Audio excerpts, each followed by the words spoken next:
In this video, we are going to talk about how to install a template inside our simulation. So in this current setup, you will find out that we are doing the cooler. This energy stream is a defined value, like it has a specific value. So we don't exactly know what is the source of this heat flow. Are we using another heat coming from another source, or it's another unit operation, or we are using another package like a propane package or a refrigerant package. So to make sure that we are exactly simulating our plant, we need to look for the source of this energy stream. So this is our energy stream that is used to lower the temperature of this chiller. So this energy is removed and we don't know exactly where it's going. So in this session, we are going to add a template which is going to take this temperature to increase its temperature. Like, so here we are removing heat, so this heat needs to be going somewhere. Okay, so in this case, to add a template, so here we go to our press F4, and here we have a flow sheets. This one is a sub-flow sheet. So we learned before how to save a template, so now we are going to call this template. Remember our simulation HYSYS refrigerant, we have done this one before, and this was a propane cycle. So hopefully you have saved this one, because we are going to use this one as a template. So now the standard sub-flow sheet, I'm going to add this one over here. It will be over here, right? And our source for the sub-flow sheet, you can have an existing template, something that we have already saved before. We can start with a blank sub-flow sheet. So if you didn't follow my sessions before about creating a propane refrigeration cycle, you can start with a blank flow sheet right now and start creating the C3 propane refrigeration cycle. Okay, or you can paste from exported object. We haven't exported something yet. So in this case, I'm going to read from an existing template, and I'm going to add the C3 that I've saved before. Now I have it chosen the file that I've saved already before. I found that I'm having an inlet connection and an outlet connection. This one, the internal stream, is the shell Q, and also the compressor horsepower. For this one, we have a condenser Q.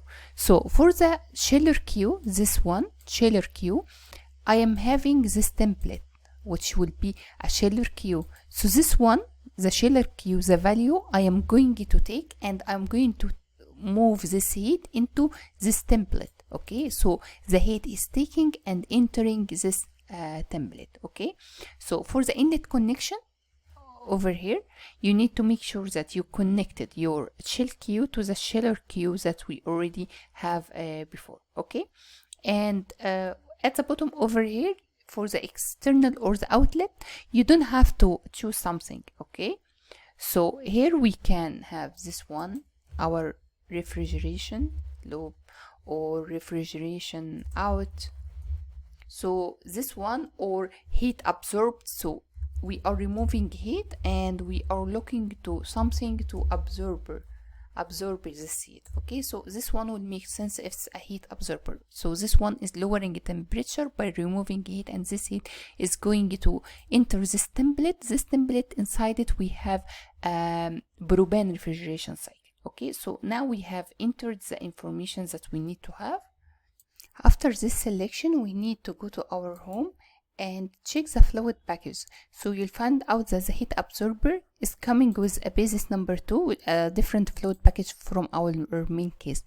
I'm sure that both of them are using pink Robinson. That's why I'm going to change this one to be also be this one. It's way simpler for the simulation to have one only a fluid package, especially if we have a parent flow sheet, because I'm going to close this one. We have changed this already. Here we have a sub-flow sheet. So we have a main flow sheet and also a sub-flow sheet. So it's recommended to have both of fluid packages the same. So if we enter our sub flow sheet over here, we'll find out that it's attached to this main flow sheet by having the same fluid package. Okay, so if we look here, we will find out that this one now is not a cooler, it's a heat exchanger. The heat is exchanging between the gas to chiller, gas to LTS, and between this propane cycle. So it doesn't make any sense, so I'm going to close this one, to have a cooler in this section. It should be a heat exchanger. So I'm going to delete this one, which is the chiller, and also I need to delete so if I'm going to delete the chiller, I need also to delete its energy stream over here. Okay, so it will be deleted over here, and this time I'm going to add a heat exchanger instead of having a cooler. So if I open this heat exchanger will be my chiller. This time it's a chiller, but this time it's a heat exchanger. For the tube side, we have gas to chiller, and the outlet for this tube side will be gas to LTS.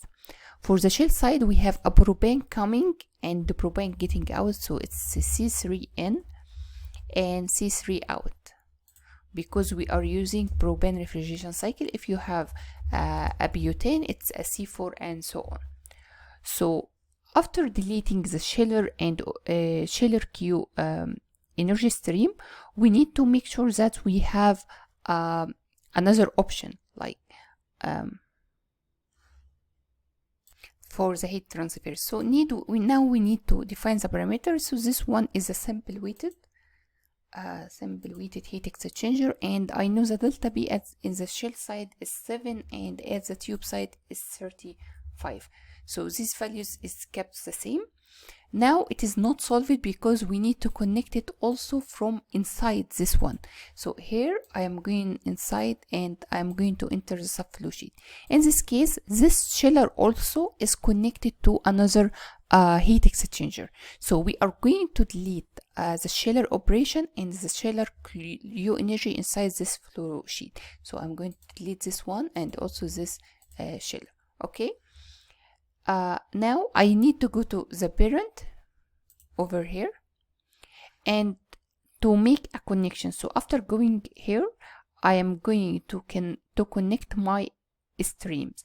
So for the connection tab in the sub-flow sheet, we have some external inlet and outlet, external material stream.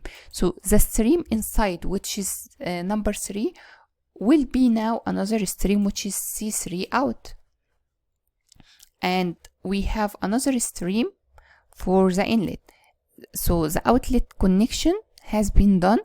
For stream number 2, we are going to select C3N.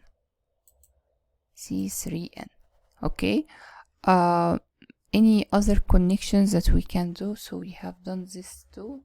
These two means we have already defined our chiller, so or the shell, so section here. So this one must be solved, as we seen. It's solved right now, and this one also, if we enter inside, it is solved. Even if it sounds like it's an open loop, it's a closed one. Imagine here you have a chiller, a heat exchanger, and this one is entering a chiller, and this one is exiting the chiller. So this chiller or the shell side of the chiller is over here. So we are having a stream that we are not able to see. So this one, if I move it over here, okay, it's getting more complicated. So this one, the shell side, this is the C3N and this is C3 out. So again, what we have done here, we have removed our chiller as a cooler because it is not a cooler. We are having a Q removed, and this Q is removed and taken to another cycle, which is C3 refrigeration. So instead of having a cooler, we are going to have a heat exchanger. This heat exchanger, we know about the tube section, the tube in and the tube out, but we don't know about the shell. So the shell will be coming from another template that we have created before for C3 refrigerant. The N for the chiller will be C3N and the chiller shell, and for the chiller shell out, it will be C3 out. That's why it is solved over here. So this is how we add a template inside. To enter or access the template, you can select it, and from the flow sheet modify, you can enter the flow sheet like this. You can go out by clicking go to parent.